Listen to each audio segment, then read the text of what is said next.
in our normal speech, Okay, never mind. I'm sorry, go ahead. and that we don't even think about with regards to how we use language. As an example, we talked today about, you can say to somebody, I'll call you on my cell later, which you really mean cellular. We don't say cellular anymore, we truncate it to cell, and we mean phone. That's what's left off. I'll call you on my cell, cellular phone.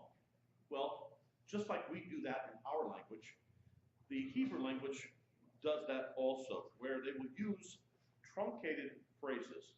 The audience is expected, knowing the culture and the language, to backfill. It's a shorthand. So let me give you an example of this.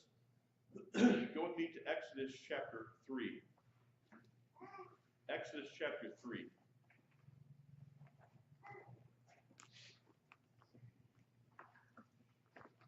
And in Exodus chapter 3,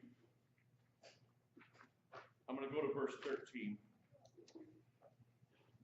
He says, this is Yahweh speaking to Moshe. He says, then Moses said to God, indeed, when I come to the children of Israel, they say to them, the God of your fathers has sent me to you, and they say to me, what is his name? Who shall I say to? What shall I say to them? And verse 14, and Elohim said to Moshe, Ehyeh asher ehyeh. I am which I am. They translated, I am which I am, or I will be which I will be.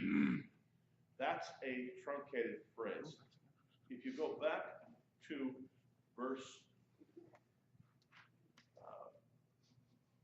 12, here's the full phrase. Verse 12 says, and I'm going to read now, and he said, I will certainly be with you. Ehyeh imak. I will be with you. That's the full phrase. I can just say, I am, or I will be. I am with you, or I will be with you. The full phrase is, I am with you, or I will be with you. But I could just say, I am, which means I am with you, or I will be, i.e. with you. I don't have to say the with you part, okay? And this with you language is covenantal language. Let me give you another place where this occurs. Go to Joshua chapter 1. Joshua chapter 1. You can see it again.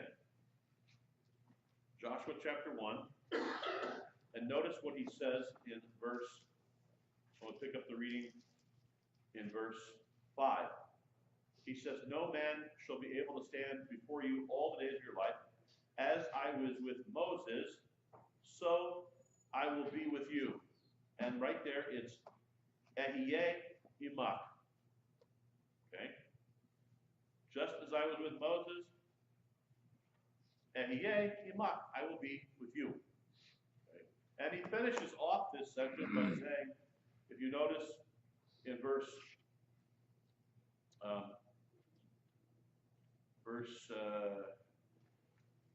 8, I believe. Let me see here. Where is that verse? Verse 9. Excuse me. For the Lord your God is with you wherever you go. The Lord your God is with you wherever you go. So the full phrase is, I will be with you.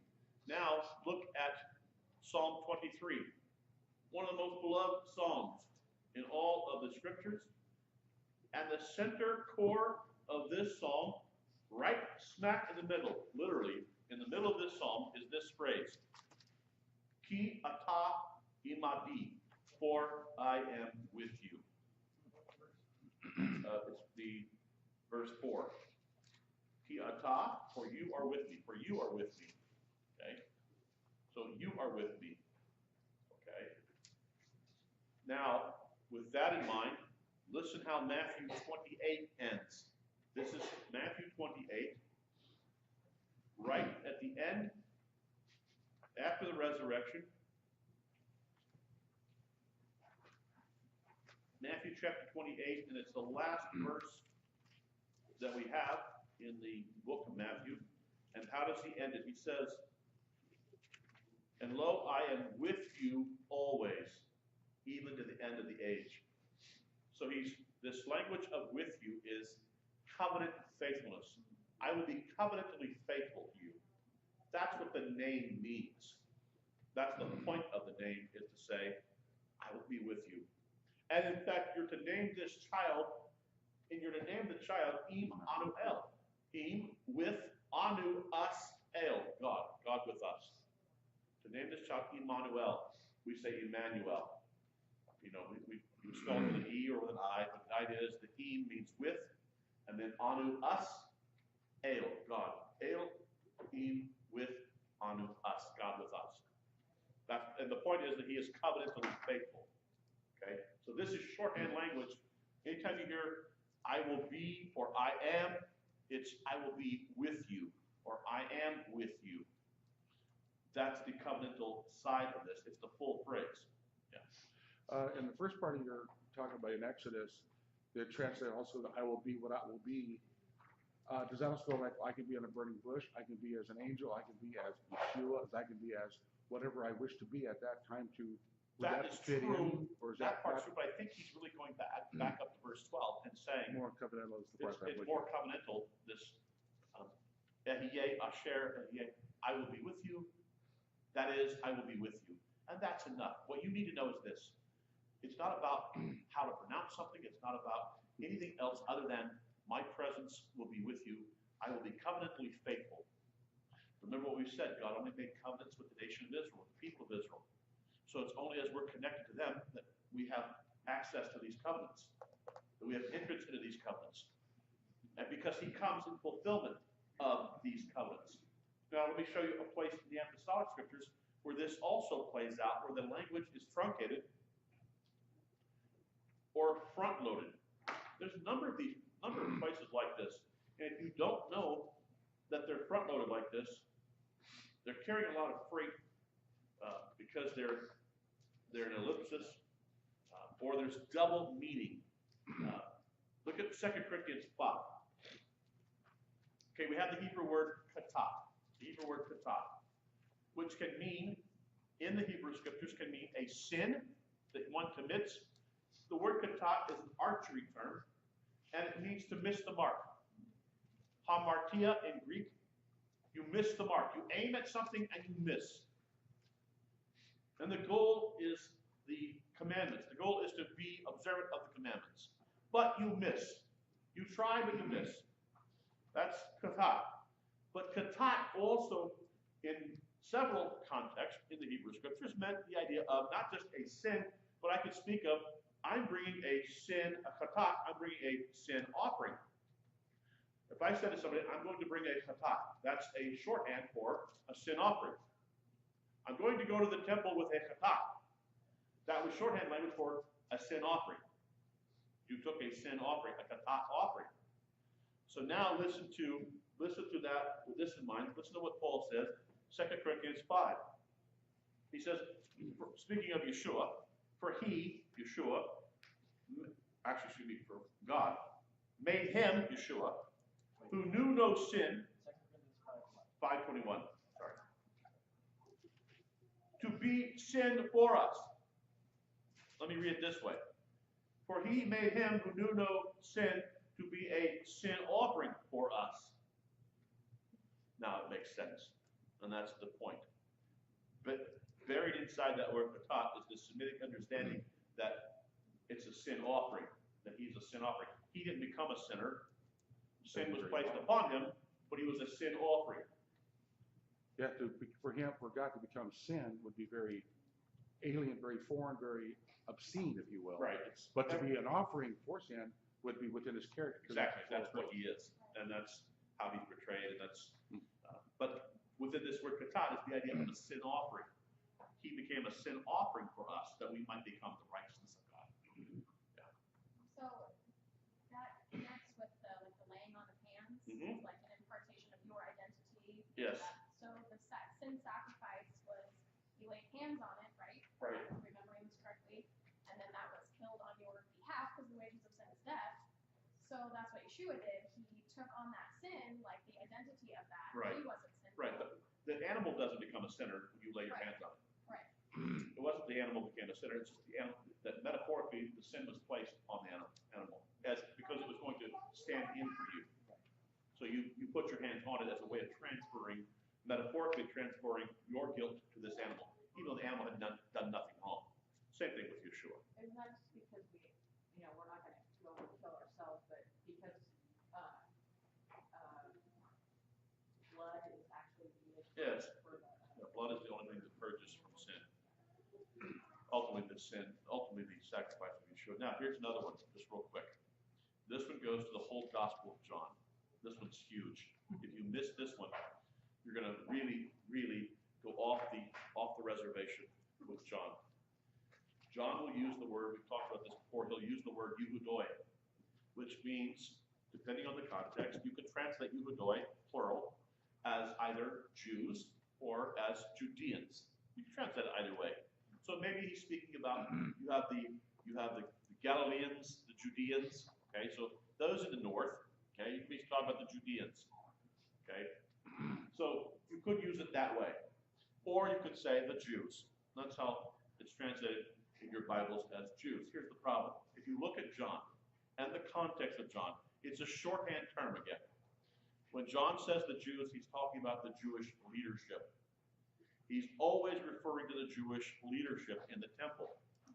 The temple leadership for him, because if not, you read it and you go, well, look at this. The Jews, they're trying to kill him. The Jews are messed up. Everywhere in John, it's the Jews, the Jews. You read it and you go, well, there you go, it's the Jews. Well, for John, it's shorthand, the Jewish leaders of the temple. That's how he's using the Jews. And if you don't read John that way, you will misinterpret everything he's trying to say. Because he's not trying to say every Jew in Israel was against him. Of course, John is Jew.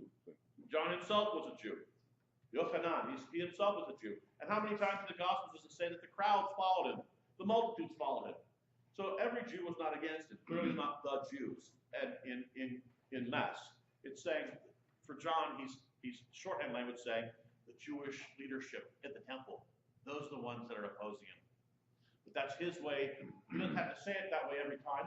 He just says the Jews. And you're supposed to know he's talking about the Jewish leadership at the temple. Yeah. One of the biggest ones that I've seen is the two greatest commandments. Right. Speaking of shorthand. I mean, Yeah, it's shorthand. That's been a big one that's been abused and beat up. Right. Yeah, that's another shorthand. You know, what are the greatest commandments?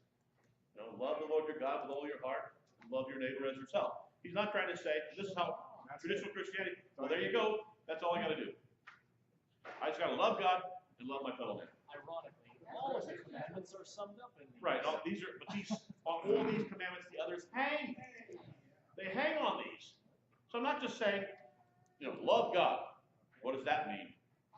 Just love the Lord. That means I'm supposed to sing a song that says, I love you, Lord. Or I'm supposed to love my fellow man. What does that mean? Well, it means absolutely nothing, because I can just go around going, I love you. I love you. I love you, man. Let's all stand together and sing, we love you. Okay, well, what does that mean? Now I've got to go, in order to love you, all the commandments, they're summarized under those two. They're a summary of the commandments, not a Doing away a reduction to the two. Yeah. It's not a reduction, it's a summary. It's not saying, just do these two, whichever. By the way, here's my question. How do you know if you've loved God? And how do you know if you've loved your fellow man? The only criteria by which you can know that you have loved God and loved your fellow man is if you're obedient to the commandments. Let me suggest to you, now we're going to cite the 10 for here in a few moments. Let me suggest to you, you've not loved your fellow man if you steal from him. You have not loved your fellow man if you lie about him.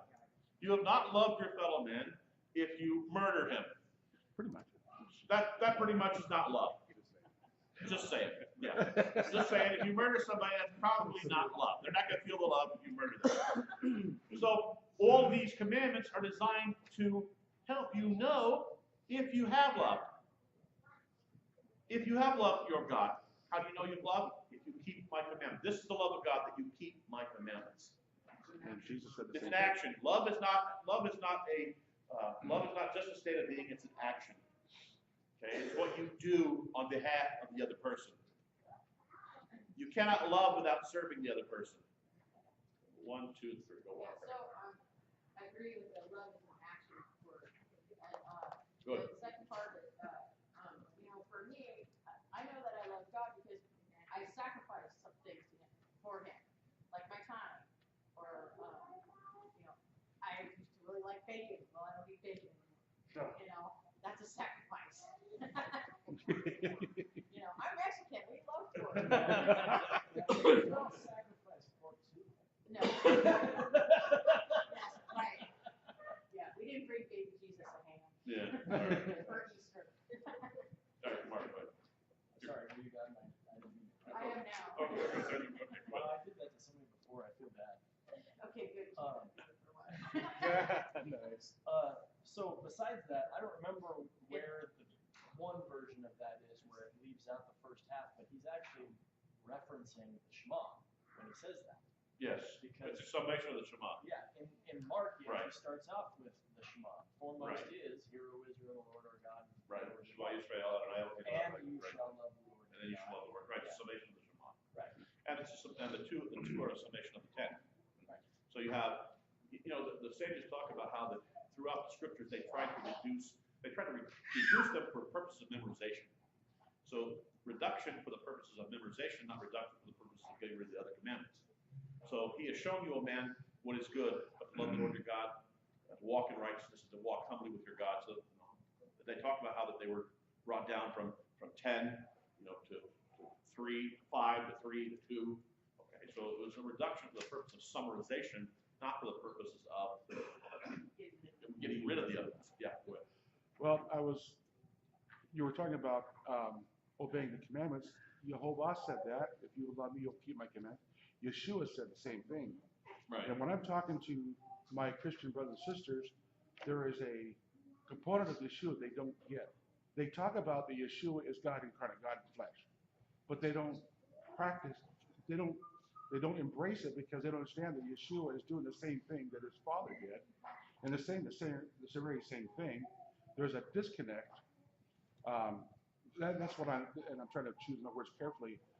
That's what I am picking up as I talk to them, that there's no difference between who Yeshua is and who Yod-Heh-Vav-Heh is. Right. They're one and the same. One, and God is spirit, and God is in the form of man, but God is one. Right. And that's where this becomes clear because there's that disconnect. It's that Just roll really quick. I'll go through this really quick. Use the word made flesh to go on. You know that we are now. Torah. Yeah, absolutely. Hang on. You know that we are now what's called the third quest for the historical Jesus. Let me explain this. Here's another one. Well, this goes back to from 1850 to 1950. All theology in America, in the world, was coming out of Germany, which ironically was at the same time that you had all the stuff going on with Darwinian evolution, and they began to apply Darwinian evolution philosophies to the scriptures. Okay. There was a man by the name of Albert Schweitzer who was a missionary, medical missionary. Albert Schweitzer started what was called the First Quest. He wrote a book on this. And basically, it basically looked at the Gospels and claimed that Yeshua basically didn't say much of what we think he said, okay, for a whole lot of reasons. Then you had the Second Quest in the 50s, right after World War II, with a man by the name of Rudolf Bultmann. And then students of Bultmann continued this idea of the Second Quest. How do we understand who Jesus is? Who is Jesus? Who is he? And how do we understand him? And then you have the Third Quest, which started in the 1980s, which is what's called the Jesus Seminar. And the Jesus Seminar set out to determine from the Gospels what could we historically know about Jesus? What can we prove? Here's the irony. As far as history goes, the most historical person in the ancient Near East that we know about is Yeshua. We have more documents on his life outside the Bible. Forget the Bible itself for just a moment here. We have authentication of things that were said about Yeshua outside the scriptures. And if you're going to look at historicity, we have thousands of Greek manuscripts of the Gospels, close to the time in which they were written. If you look at other historical figures, departments of history that talk about, in secular universities, that talk about other individuals in history, in world history, we don't have documents for most of them that are anywhere near the amount that we have for the New Testament or that are close to the time in which that individual lived. And yet nobody doubts their historicity. If you applied the canons of historical criticism to these other books, these other individuals, you have to determine if you're going to say what you say about the Bible, you'd have to say that basically we need to wipe out all history. We can't prove anything. If it's documents close to the time of the person, and if it's multiple attestations of documents close to that person, you'd have to say, well, there's a whole bunch of people in history that just didn't exist. Because the writings we have of them are very late and very, very few manuscripts. You'd be surprised at people that nobody questions their history, and yet the documents that we have about them are 500, 600, 700, 800 or more years after they lived, and we only have a handful, literally, of manuscripts. Those such as Plato and Aristotle. Yeah, Plato, Aristotle, and Socrates. Very few manuscripts, really, compared to the apostolic scriptures. So, we live in exciting times. Let me show you one. I was going to show this later, I'll do it now. Here's an example.